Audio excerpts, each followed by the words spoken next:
Okay, we are 6 years in, and so I know that quick is helpful to newcomers to homesteading and to goats because you're busy. My bird is talkative. That said, grain is a little more complex, so this is going to have to be a couple of videos to stay in the short format. The first thing I want to show you is the back of our grain. On the back of each bag of grain, there will be your nutritional stats. You need to know every bag will have a calcium min and a calcium max and a phosphorus. In goats, you want this to be a 2-to-1 up to a 3-to-1 ratio.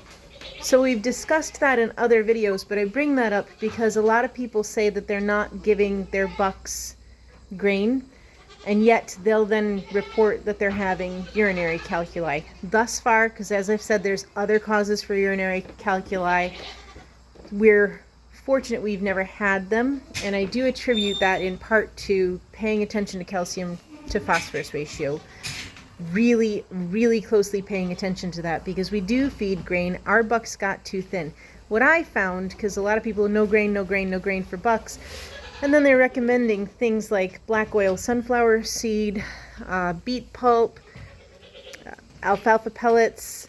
Alfalfa pellets have the right calcium to phosphorus ratio, but, big but, they don't have much fat.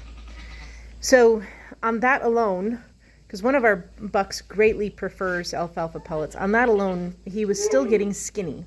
Which brings me to my second point. No matter what advice you're taking, because I highly encourage you to listen to the symphony of voices out there in the goat world, because systems differ, all the same when it comes down to grain.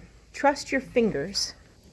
This is my girl Blaze, and they like being pet, and she has just a little more fat here than I prefer, but not much. She's just about perfect. Right beside her, my girl Gal is just a little skinny, just a little, but Gal is in lactation and Blaze is dry. In the next video, I'll discuss ages and stages, so lactation stages, ages, stages of growth, etc., and how that affects feeding. But always trust your hands more than you trust anything else. There are body condition score charts out there.